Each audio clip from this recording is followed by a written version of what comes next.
قائم کرو، زکوٰۃ دو اور رکوع کرنے والوں کے ساتھ رکوع کرو۔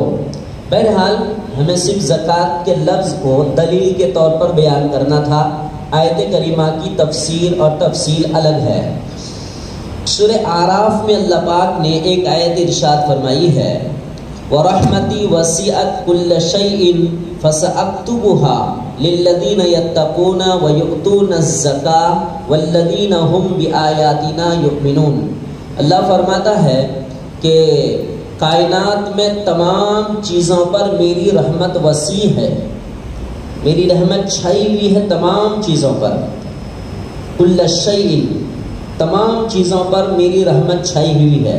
ان تمام چیزوں پر سے مراد انسان بھی، جنات بھی، چرندے، پرندے، درندے، سانپ، بچھو، کیڑے مکوڑے، مچھلیاں، جتنی بھی چیزیں، گائے، بیل، بھینس، جتنی بھی کائنات کے اندر مخلوقات ہیں، سب کے اوپر اللہ کی رحمت ہے اور سب رب کی رحمت کے سائے میں ہی موجود ہے۔ مگر اللہ فرماتا ہے فَسَأَكْتُبُهَا، مگر میں نے اس رحمت کو خاص کیا ہے 3 لوگوں کے لیے۔ نمبر 1 لِلَّذِينَ يَتَّقُونَ، جو لوگ تقوی اختیار کرتے ہیں ان کے طرف خصوصی توجہ رہتی ہے رحمت کے ساتھ، جو لوگ تقوی اختیار کرتے ہیں۔ اب تقوی پھر ایک الگ عنوان ہے کہ تقوی کہتے کس کو ہے۔ تقوی کا صاف یا چھوٹا سا مجموعی طور پر ہم ترجمہ یا تفسیر کریں، اس کا مطلب یہ ہے کہ اپنی پوری زندگی اللہ رسول کی مرضی کے مطابق گزارنا، اس کو کہتے ہیں تقوی۔ اب اس کا مخالف کیا ہوا؟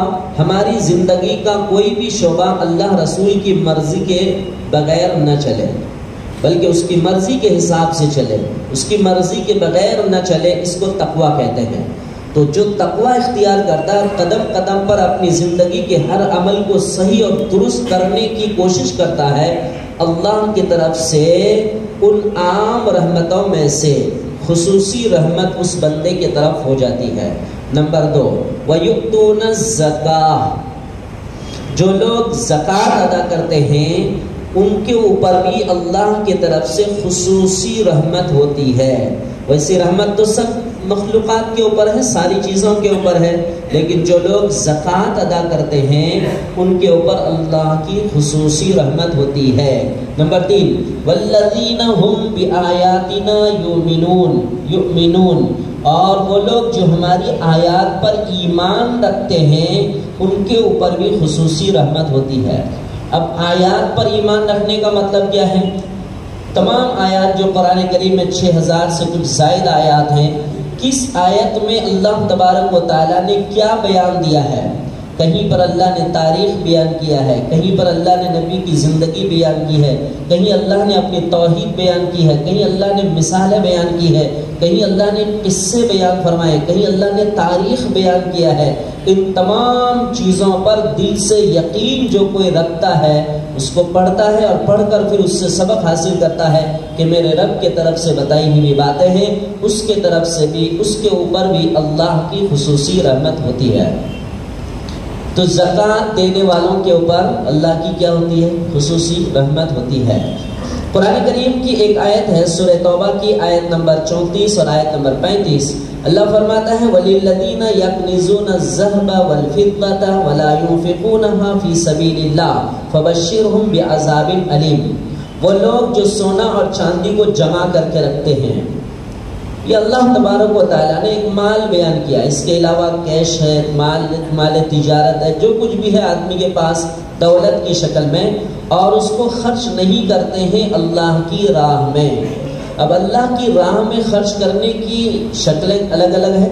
آدمی کبھی صدقات نافلہ کر دیا، آدمی کبھی ہدیہ کر دیا، آدمی کبھی وصیت کر دیا، آدمی کبھی وقف کر دیا، آدمی کبھی کیا کہتے ہیں اللہ کے راستے میں یوں ہی نکال دیا، اور کبھی زکوٰۃ نکالا حساب کر کے۔ یہ ساری چیزیں ہوتی ہیں فی سبیل اللہ خرچ کرنے کی، مگر مفسرین کرام فرماتے ہیں کوئی اگر صدقہ نہیں کیا تو اس کا کوئی گناہ نہیں، پکڑ نہیں، اگر وقف نہیں کیا تو کوئی گناہ نہیں، پکڑ نہیں، ہدیہ نہیں کیا تو کوئی گناہ نہیں، کوئی پکڑ نہیں، فی سبیل اللہ یوں ہی دان نہیں کر دیا تو کوئی پکڑ نہیں، لیکن جو مال اس کے پاس موجود ہے اگر اس کی زکوٰۃ اس نے نہیں نکالی ہے تو اس کی پکڑ ہے۔ اس کا حساب ہے، اس کا نہ دینے پر عذاب ہے باضابطہ۔ تو مفسرین فرماتے ہیں کہ آیت کریمہ میں انفاق فی سبیل اللہ سے یہاں زکوٰۃ مراد لیں۔ اب مطلب یہ ہوگا جو لوگ سونا چاندی مال دولت کسی بھی شکل میں جمع کر کے رکھتے ہیں اور راہ خدا میں اس کی زکوٰۃ نہیں نکالتے ہیں، فبشرہم بعذاب علیم، نبی جی ان کو دردناک عذاب کی خوشخبری سنا دیجیے۔ یہ ترجمہ ہے آیت کا، دردناک عذاب کی خوشخبری۔ خوش منا اچھا، یہ فارسی کا لفظ ہے۔ خوشخبری کس کو کہتے ہیں ہم لوگ؟ کوئی اچھی خبر کو خوشخبری کہتے ہیں۔ جی آپ کے لیے بہت بڑی خوشخبری ہے ماشاءاللہ، کوئی اچھی خبر ہو۔ یہاں تو دردناک عذاب ہے اور کیا کہا جا رہا ہے؟ خوشخبری۔ یہ خوشخبری تو ہے نہیں، یہ تو بدخبری ہے کہ بھائی دردناک عذاب ہے، یہ خوشخبری ہے۔ مفسرین کرام نے لکھا ہے دنیا میں انہوں نے اللہ کے احکام کا مذاق اڑایا ہے، آخرت میں اللہ بھی ان کا مذاق اڑائے گا۔ چوٹ لگتی ہے اچانک کسی کو اور آدمی ٹھیک ٹھاک نہ ہو تو کیا کہتے ہیں؟ مزہ چکھ لیا، حالانکہ مزہ نہیں چکھا، اس نے تکلیف چکی ہے۔ ایسے ہی قیامت کے دن اللہ تبارک و تعالیٰ ان کو دردناک عذاب دے گا۔ نبی جی کہہ دیجئے، یہ بڑا توجہ نہیں دیتے ہیں یہ ہمارے احکام کے طرف، ان کو خوشخبری سنا دیجئے ذرا، مزے چکھیں گے آخرت میں، کس کے؟ عذاب کے مزے چکھیں گے۔ آگے اللہ فرماتا ہے یوم یحما علیہا فی نار جہنم، جس مال کی زکوٰۃ نہ نکالا بندہ، اس مال کو آخرت میں جہنم کی آگ میں گرم کیا جائے گا، اس کو تپایا جائے گا، گرم کر کے پھر جب اس کا ڈلی تیار ہو جائے گی تو پھر فتقوا بہا جباہہم وجنوبہم وظہورہم، تو اس کے ذریعے سے اس کے جسم کے 3 حصوں پر داغ لگائے جائیں گے۔ نمبر 1 اس گرم اس کے پیشانی پر داغ لگائے جائیں گے، نمبر 2 اس کے کوہ پر بغل میں اس کے داغ لگائے جائیں گے، نمبر 3 پیچھے سے چٹاچٹ اس کے اوپر داغ لگائے جائیں گے۔ یہ قرآن ہے، جو کوئی اس سے غفلت کرے گا یہ سزا آخرت میں پائے گا یقینی طور پر۔ پیشانی میں داغ مارا جائے گا، پہلو میں بغل میں داغ مارا جائے گا، اس کے پیٹھ میں داغ مارا جائے گا، اور فرشتہ داغ مارتے ہوئے یوں کہے گا ھذا ما کنزتم لانفسکم، یہ وہ چیز ہے جس کو تم نے اپنے لیے جمع کر رکھا تھا، فذوقوا ما کنتم تکنزون، چکھتے رہو اس کا مزہ جو تم نے جمع کیا تھا۔ یہ نظام اللہ تعالیٰ نے پہلے ہی بیان کر کے چھوڑ دیا انسان کے سامنے۔ دیکھو ٹھیک ٹھاک چلتے ہو تو آخرت میں خیریت ہے، ٹھیک ٹھاک نہیں چلتے ہو تو یہ منظر دیکھنا پڑے گا۔ یہ بڑا اللہ کا احسان ہے کہ رب پروردگار ہمیں کائنات کے اندر دنیا میں ہی ایڈوانس اللہ پاک ساری چیزیں بتا دیتا ہے، پھر بھی بندہ اگر اپنی آخرت کی تیاری نہ کرے، اپنے آپ کو آخرت کے عذاب سے، سزا سے، پکڑ سے، جہنم سے، دوزخ سے، آگ سے بچانے کی، اپنے آپ کو بچانے کی تیاری نہ کرے تو انسان کی خود اپنی نادانی ہے۔ زکوٰۃ کے عنوان پر ہر سال ہم تفصیل سے الگ الگ عنوان پر بیان کرتے رہتے ہیں۔ اب ہم یہ کہتے ہیں کہ جی ہم صرف فضائل وعید مسائل یہی سب بیان کرتے ہیں۔ عام طور پر زکوٰۃ کے مسائل اتنے گہرے ہیں اور آج کل کے دور میں جبکہ نیا تجارت کا دورہ ہے، ہر گھنٹے میں ہر گھڑی میں دیکھیں گے، ہر صفحے میں ہر پیج میں الگ الگ تجارت کا طریقہ ہے، تو ظاہر سی بات ہے کہ ممبر سے ساری چیزیں بیان نہیں کی جا سکتی۔ اب کیا کہتے ہیں، ہم صرف یا تو فضائل بیان کرتے ہیں کہ زکوٰۃ نکالنے پر یہ فضیلت ہے، یا وعید بیان کرتے ہیں کہ جی غفلت کرنے پر، نہ نکالنے پر یہ تکلیفیں ہیں۔ پر آدمی کی کنڈیشن کیا ہے، آدمی کی اس کی کیا حیثیت ہے زکوٰۃ نکالنے کی، وہ اپنے طور پر پھر اہل علم سے پوچھ لے کہ میرے پاس تجارت کا مال کی یہ شکل ہے، میرے اوپر زکوٰۃ کی کیا شکل ہوگی۔ ابھی دیکھیں گے چند دن پہلے ہی یہیں پر رمضان سے پہلے بمبئی جامع مسجد کے حضرت مفتی اشفاق قاضی دامت برکاتہ تشریف لائے تھے، زکوٰۃ کے عنوان پر کتنا بہترین پروگرام ہوا تھا۔ الحمدللہ جب سوال و جواب کا سیشن شروع ہوا تھا تو اتنے بہترین سوالات تھے لوگوں کے، اتنے گہرے اور پرسنل سوالات تھے، ظاہر سی بات ہے وہ ممبر سے ایک ایک کر کے بیان نہیں کیا جا سکتا۔ آدمی کے اپنے اوپر ہے کہ آپ کو کون سا مسئلہ درپیش ہے تو آپ اس مسئلے کو پوچھتے ہیں۔ بڑا دلچسپ پروگرام تھا، آئندہ کے لیے اس کو تھوڑا سا اور نظام بڑھانے اور ترتیب اچھی بنانے کی الحمدللہ ارادہ بھی کیے ہیں. اللہ نے چاہا تو پھر یہ عنوان رکھیں گے، ورنہ آج کل زکوٰۃ کے مسائل نا مالداروں کے درمیان، جس کے پاس مال ہے جس بھی شکل میں ہے، بڑے گہرے ہیں. تھوڑی سی بھی اگر غفلت ہو تو یہ وعیدوں میں شامل ہو جائے گی، اور اگر نکال دیا جائے حساب کر کے جانکاری کے ساتھ تو پھر بڑی نعمتوں کے رحمتوں کے مستحق بھی بن جاتے ہیں. میں نے کچھ چیزیں جمع کی ہیں قرآن کریم میں، جیسے میں نے کہا 82 جگہوں پر اس کا تذکرہ ہے، پر ساری جگہ تو نقل نہیں کی گئی. کچھ چیزیں موٹا موٹی ہم نے نقل کی ہے. سورہ بقرہ میں اللہ پاک نے ایک جگہ فرمایا ہے کہ جو زکوٰۃ نکالتا ہے، راہ خدا میں خرچ کرتا ہے اپنا مال، اس سے اس کا مال بڑھتا ہے. حالانکہ نظر کیا دیکھتی ہے کہ خرچ کریں تو اس کا معنی گھٹنا ہے. میرے پاس 200 روپے تھے، میں نے 50 روپے خرچ کر دیے تو کتنے بچے؟ 150 ہی بچے، تو میں کم ہو گئے نا. لیکن اللہ فرماتا ہے نہیں، انفاق فی سبیل اللہ سے مال بڑھتا ہے. نمبر 2، سورہ بقرہ میں ہی اللہ پاک نے دوسری جگہ ارشاد فرمایا کہ جو راہ خدا میں خرچ کرتا ہے اللہ تعالیٰ 700 گنا اس کی نیکی کو بڑھا دیتا ہے، یا پھر اللہ اس کو ڈبل اتنا واپس کر دیتا ہے. نمبر 3، سورہ فاطر میں اللہ پاک نے ایک جگہ بیان کیا کہ زکوٰۃ کی وجہ سے ملنے والا اجر اللہ کے نزدیک اتنا مستحکم ہوتا ہے کہ کبھی ختم نہیں ہوتا. اللہ کے نزدیک بڑا محبوب اور پیارا عمل ہے اپنے مال کا حساب کر کے زکوٰۃ نکالنا. نمبر 4، سورہ اعراف میں اللہ پاک نے بیان کیا کہ زکوٰۃ ادا کرنے والے کے لیے رحمت مقدر بن جاتی ہے. جو لوگ راہ خدا میں خرچ کرتے ہیں، انفاق فی سبیل اللہ کرتے ہیں اپنے مال میں سے، تو رحمت کو اللہ پاک اس کی مقدر بنا دیتا ہے. اب کہتے ہیں نا کہ جی انہوں نے جو کچھ کیا اپنی تقدیر سے کیا ہے، اب رحمت ہی اگر تقدیر بن جائے تو زندگی کتنی خوبصورت بن جائے گی. ایک جگہ اللہ پاک نے نمبر 5 سورہ مومن میں اللہ پاک نے ایک جگہ ارشاد فرمایا ہے کہ زکوٰۃ نکالنا یہ کامیاب مومن کی صفت ہے. کامیاب مومن کی صفت ہے. ایک مومن ہے لیکن وہ مومن کامیاب ہے، اس کی صفت بیان کی گئی ہے کہ جو اپنے مال کا حساب زکوٰۃ حساب کر کے نکالتے ہیں اپنے مال کا، وہ اس کے کامیاب مومن کی اللہ پاک نے صفت بیان کی کہ بڑا کامیاب مومن ہے. نمبر 6، ابن ماجہ میں ایک حدیث ہے، نبی پاک علیہ السلام نے ارشاد فرمایا زکوٰۃ ادا کرنا تمہارے ایمان والا ہونے کی دلیل ہے. تمہارے ایمان کی، کہ تمہارے دل میں ایمان ہے، یہ اس کی دلیل ہے کہ تم زکوٰۃ نکالیں. تو زکوٰۃ نکالنا یہ ایمان والا ہونے کی دلیل ہے حدیث میں. نمبر 7، مصنف ابن شیبہ میں ایک روایت ہے، نبی پاک علیہ السلام نے ارشاد فرمایا کہ زکوٰۃ ادا کرنے سے یہ زکوٰۃ کا عمل عذاب قبر سے ان کو بچا دے گا. اگر عذاب قبر مقدر ہے مگر دنیا میں انہوں نے زکوٰۃ پابندی سے نکالی ہے تو زکوٰۃ کا یہ عمل آئے گا اور آ کر اس کو عذاب قبر سے بچا لے گا. جس طرح قرآن کی چند صورتوں کے بارے میں تبارک الذی کے بارے میں بھی ہے، ایسے تفسیر میں بات آئی تھی فجر میں اس دن کہ تبارک الذی کوئی اگر اپنی زندگی کے پڑھنے کے معمولات میں اس کو شامل رکھتا ہے، رات کو مغرب کے بعد جب بھی پڑھ لے تو قیامت کے دن اگر وہ قبر میں چلا گیا اور تو عذاب قبر سے وہ صورت اس کو بچانے کے لیے آ جائے گی. اسی طرح زکوٰۃ ہے.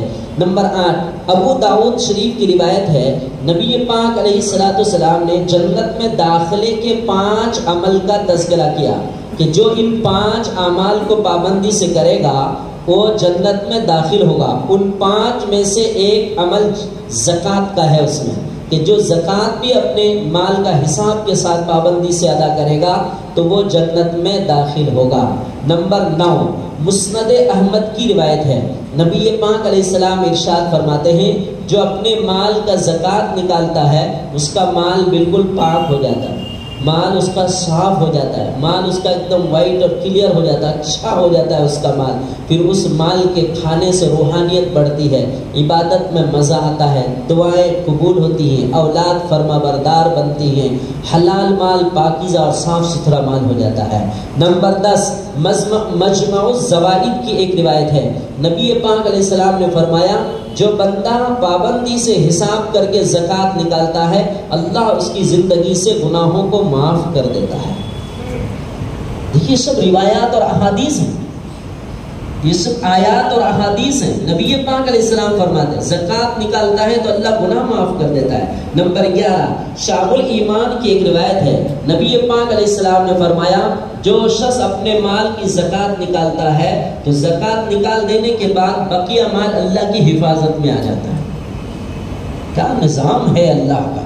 زکوٰۃ نکال دیے تو وہ مال کیا ہو جاتا ہے, ہماری نظر دیکھے نہ دیکھے, ابو اطمینان اگر رہنا ہے نا, نو ٹینشن اگر رہنا ہے کہ جی اتنی دولت ہے اتنی پراپرٹی ہے, برابر حساب کر کے زکوٰۃ نکال دے, سو جائے ایک طرف, کہتے ہیں نا ایک طرف سو جائے, بے فکر رہے, اس لیے کہ نبی نے فرمایا اس کے مال کی حفاظت ہو جاتی ہے باضابطہ.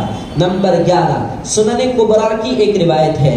نبی پاک علیہ الصلوۃ والسلام ارشاد فرماتے ہیں زکوٰۃ نکالنے سے, آدمی اگر مال کی زکوٰۃ نکالتا ہے تو وہ مال کے شر سے محفوظ ہو جاتا ہے. مال کے شر سے. اچھا مال میں بھی شر ہوتا ہے, مال میں بھی برائی ہوتی ہے.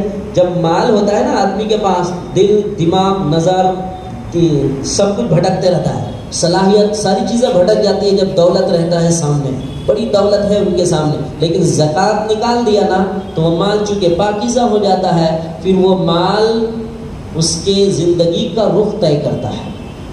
غلط نہیں دیکھنا, غلط جگہ نہیں خرچ کرنا, غلط طریقے سے دماغ نہیں چلانا, دل غلط طرف نہیں جائے گا, اعضاء اور جوارح کی حفاظت ہوگی. تو کہتے ہیں مال کی زکوٰۃ نکال دینے سے مال کے شر سے محفوظ ہو جاتا ہے. یہ دیکھیے 10-11 احادیث اور روایات اور آیات کے تعلق سے, آیات کے اس سے ذریعے سے فوائد بیان کیے گئے. کچھ چیزیں ایسی ہیں جو کہ اگر زکوٰۃ نہ نکالے, انفاق فی سبیل اللہ نہ کرے تو اس پر وعیدیں ہیں, اللہ کی طرف سے سزائیں ہیں, پکڑ ہے. وہ کیا ہے؟ سورہ توبہ میں ایک آیت ہے جس کا مفہوم ہے اللہ تبارک و تعالی ارشاد فرماتے ہیں کہ اگر زکوٰۃ ادا نہیں کرے گا, جس سے میں نے وہی اوپر آیت پڑھی, تو اس کے مال کو جہنم کی آگ میں تپا کر کیا کیا جائے گا, اس کو داغا جائے گا. نمبر 2 سورہ آل عمران میں اللہ نے فرمایا جو اپنے مال کو راہ خدا میں خرچ نہیں کرتا ہے, آخرت میں اس مال کو قیامت کے دن اللہ گلے کا توق بنا دے گا, وہ لے کر گھومے گا. ظاہر سی بات ہے آدمی کیسے لے کے گھوم سکتا ہے, اتنی زمینیں لٹک جائیں گی, اتنے گھر مکانات لٹک جائیں گے, اتنی دولت لٹک جائے گی, یہ سب گلے میں اللہ پاک ہار کی طرح لٹکا دے گا. نمبر 3 سورہ بقرہ میں اللہ تبارک و تعالیٰ نے ارشاد فرمایا ایسا مال آخرت میں کوئی کام نہیں آئے گا. آخرت کے لیے جو اپنے مال کی زکوٰۃ نہیں نکالتا, مال کو راہ خدا میں خرچ نہیں کرتا, ایسا جو اس کے پاس مال ہے وہ مال اس کو آخرت کے عذاب سے بچا نہیں پائے گا, آخرت کے عذاب سے بچا نہیں پائے گا. نمبر 4 سورۃ اللیل میں اللہ تبارک و تعالیٰ نے فرمایا کہ جو کوئی اپنے مال کی زکوٰۃ نہیں نکالتا اور انفاق فی سبیل اللہ نہیں کرتا, ان کا یہ عمل اس کو جہنم میں لے جا کر رہے گا, جہنم میں لے جا کر کے رہے گا. نمبر 5 بخاری شریف کی ایک حدیث ہے, نبی پاک علیہ الصلوۃ والسلام نے ارشاد فرمایا جو اپنا مال راہ خدا میں خرچ نہیں کرتا, جمع کر کر کے رکھتا ہے, اللہ قیامت کے دن زہریلے سانپ, زہریلے ناگ کی شکل اللہ پاک اس مال کو دے گا, پھر اس سانپ کو اللہ گلے میں لٹکا دے گا. یہ حدیث بخاری شریف میں موجود ہے. یہ کوئی کہانی اور قصے ہے نہیں, بالکل اللہ رسول کی باتیں ہیں. زہریلا سانپ بنے گا, وہ سانپ گنجا ہوگا, اس کے سر پر 2 نقطے ہوں گے, یہ اس سانپ کے خطرناک ہونے کی علامت ہے دنیا میں, اور پھر اس کو اس کے گلے میں لٹکا دیا جائے گا. ہم اندازہ لگا سکتے ہیں ایک آئیڈیا لگا کر, دنیا کا ایک چلتا پھرتا سانپ زہریلا اگر دیکھ لیتے ہیں تو حالت خراب ہو جاتی, راستے بدل لیتے ہیں, بھاگنے کی راہ نہیں طے کر پاتے کہ کدھر بھاگنا ہے. آخرت میں جب اہتمام سے فرشتہ لا کر اس کو گلے میں لٹکا دے گا, اس وقت اس بندے کا کیا حشر ہوگا. نمبر 6 سورہ منافقون میں اللہ تبارک و تعالیٰ نے بیان کیا مرتے وقت جو دنیا میں مال زندگی میں خرچ نہیں کیا, تو جب آخری ٹائم ہوگا نا تو ان کے خیال میں بہت ساری باتیں آئیں گی, کاش میں خرچ کر دیتا, کاش فلاں جگہ تھوڑا خرچ کر دے, کاش فلاں جگہ تھوڑا خرچ کر, چونکہ ابھی جو جا رہا ہے تو اس کو نظر آ رہا ہے کہ میں ابھی خالی ہاتھ جاؤں گا, میں ابھی خالی ہاتھ جاؤں گا, کاش میرا کوئی ذریعہ ہو جاتا تھوڑا سا. تو مرنے کے وقت تمنا کرے گا باضابطہ کہ میں دنیا کی زندگی میں رہتے ہوئے میں اپنے ٹھکانے کے لیے خرچ کر دیتا. اب یہاں بیچ میں ایک تھوڑی سی بات بتا دیتا ہوں. ایک صاحب ایک مرتبہ آئے اور بڑی موٹی رقم لے گئے، 2 بڑی بڑی گڈی. ایک جگہ وہ مسجد بنانے کا تقاضا تھا، ان کے کان میں بات پہنچی تھی تو مجھے ہی دی، اللہ خیر کرے. وہ لائے اور لا کر کہنے لگے یہ پیسے ہیں. میں نے کہا جزاک اللہ خیر، آپ کو بات یاد تھی؟ کہ ہاں یاد تھی. تو انہوں نے کہا کہ میرے بیٹے کو مت بتائیے گا. میں نے کہا کیوں، آپ بیٹے کو بتائے نہیں؟ تو نہیں کہ یہ میری ذاتی رقم ہے. اور رونے لگے، سسکی مار مار کر، بزرگ تھے، رونے لگے. میں نے کہا کیوں رو رہے ہیں؟ بس یہی تو میرا کام آئے گا، ورنہ تو سب میں چھوڑ کے ہی جاؤں گا. آپ برائے کرم یہ پیسے اس مسجد میں لگا دیجیے گا جس کا آپ نے تذکرہ کیا تھا، جس کی کسی کو پتہ نہیں، یہ میں اپنے اکاؤنٹ سے نکال کے لایا ہوں، یہ آپ مسجد میں لگا دیجیے. اندازہ لگائیے کتنی ہوشیاری کی بات ہے. میں نے بھی بڑی دل سے دعا دی ان کو، میں اللہ یہی 2 پیسے جو لائے ہیں، 2 گڈی لے کے آئے ہیں، اللہ نجات کا ذریعہ بنا دے. میں اللہ وسیلہ دیتا ہوں، بھیک مانگتا ہوں کہ اللہ یہ ذریعہ بنا دے، ان کے آنسو کی قیمت رکھ لے اور ان کی نجات کا ذریعہ بنا دے. کبھی کبھی ایسے سمجھدار لوگ ہوتے ہیں بڑے، جو احساس کرتے ہیں اس بات کا، کہتے ہیں دنیا میں اگر خرچ نہیں کیا تو مرنے ٹائم یہ محسوس کرے گا کہ میں تو جا رہا ہوں. ہمارے گاؤں کی اسی میں سپارہ کے ایک بڑے آدمی تھے، لاک ڈاؤن کے زمانے میں ان کا وصال ہو گیا. دعا کرتے ہیں اللہ ان کی مغفرت کرے. بڑے امیر ترین آدمی، بڑے امیر ترین. آخری وصیت جو انہوں نے کی تھی بچوں کو، یہ کی تھی کہ بچوں دیکھو اب میرا کوئی ٹھیک نہیں، میں شاید بچوں گا نہیں، یہ جملہ تھا، میں شاید بچوں گا نہیں، مال کے حصے صحیح کرنا برابر کروں گا. مال کے حصے صحیح کرنا، یہ چند جملے نا یہاں فٹ ہوتے ہیں کہ آدمی مرنے کے وقت تمنا کرے گا کاش میں اپنے ہاتھ سے کر لیا ہوتا، تو دل کی تمنا اور ارمان پورے ہو جاتے. نمبر 7، مسلم شریف کی ایک روایت ہے، نبی پاک علیہ السلام نے ارشاد فرمایا ہے کہ جو کوئی اپنا مال راہ خدا میں خرچ نہیں کرتا، اللہ تبارک و تعالیٰ اس کے مال کو آگ میں تپائے گا، اور تپا کر اللہ تعالیٰ اس کے پہلو میں اور پیشانی میں اللہ پاک داغ دے گا. یہ حدیث اور آیت کریمہ دونوں کا مضمون سیم ہے. نمبر 8، ایک کتاب دلائل النبوہ، اس میں ایک روایت ہے، نبی پاک علیہ السلام ارشاد فرماتے ہیں جو مال کی زکوٰۃ نہیں نکالتا ہے یا انفاق فی سبیل اللہ نہیں کرتا، ایسے افراد کو اللہ جہنم میں داخل کرے گا. اب وہ کھانے کے لیے اللہ پاک اس کو زقوم کا درخت دے گا، اور گرم گرم پتے، گرم گرم پتھر اور کانٹے دار اور بدبودار درخت ان کے سامنے ہوگا، اور ان سے کہا جائے گا یہ کھاؤ، دنیا میں نہیں کھلایا یہاں کھاؤ. یہ حدیث دلائل النبوہ میں موجود ہے. نمبر 9، مجمع الزوائد میں ایک روایت ہے، نبی پاک علیہ السلام ارشاد فرماتے ہیں جو زکوٰۃ ادا نہیں کرتے اور انفاق فی سبیل اللہ راہ خدا میں خرچ کرنے کے عادی نہیں ہے، ایسے شخص کا آخرت میں سختی کے ساتھ حساب ہوگا. یہ باتیں سب رسول اللہ کی، دیکھیے سختی کے ساتھ اس کے ساتھ حساب ہوگا. اندازہ لگائیے دنیا میں ہی اگر ہم پکڑے جائیں اور کسی چیز کے متعلق سختی سے آدمی بات کرے تو گھبرا جاتا ہے آدمی، لیکن رب پروردگار اگر سختی کے ساتھ اس کو پکڑ لے تو وہ اس سختی سے کیسے نکل پائے گا؟ کون اس کو نکالے گا؟ کون سفارش کرے گا؟ نمبر 10، مستدرک حاکم کی روایت ہے، نبی پاک علیہ السلام ارشاد فرماتے ہیں کہ جب لوگ زکوٰۃ حساب کر کے نکالنا چھوڑ دیتے ہیں، ٹال مٹول کرتے ہیں، تو اللہ پاک وقت پر رحمت کی بارش روک لیتا ہے. ٹائم پر جو بارش ہونی چاہیے تھی وہ بارش نہیں ہو پاتی ہے جس سے انسان فائدہ اٹھا سکے. اسی طرح نبی پاک علیہ السلام نے ایک روایت ارشاد فرمائی، معجم اوسط میں ہے، آپ صلی اللہ علیہ وسلم نے فرمایا جو لوگ زکوٰۃ نہیں نکالتے اور ٹال مٹول کرتے ہیں اور زکوٰۃ نکالنے کے عادی نہیں ہیں، اس قوم پر اللہ قحط سالی متعین کر دیتا ہے، مسلط کر دیتا ہے. قحط سالی مسلط کر دیتا ہے. قحط سالی کی کئی شکلیں ہیں، ایک یہ ہے کہ ساری چیزیں کھانے پینے کی ختم ہو جائیں. قحط سالی کی ایک مثال مفسرین نے یہ لکھی ہے کہ چیز مہنگی ہو جائے، اتنی مہنگی ہو جائے کہ کھانا آدمی کم کر دے، آدمی اس کا استعمال کرنا کم کر دے، تو مہنگائی اللہ پاک مسلط کر دیتا ہے. نمبر 12، طبرانی کی روایت ہے، حضرت عبداللہ بن مسعود رضی اللہ تعالیٰ عنہ سے مروی ہے، بڑی زبردست بات ہے.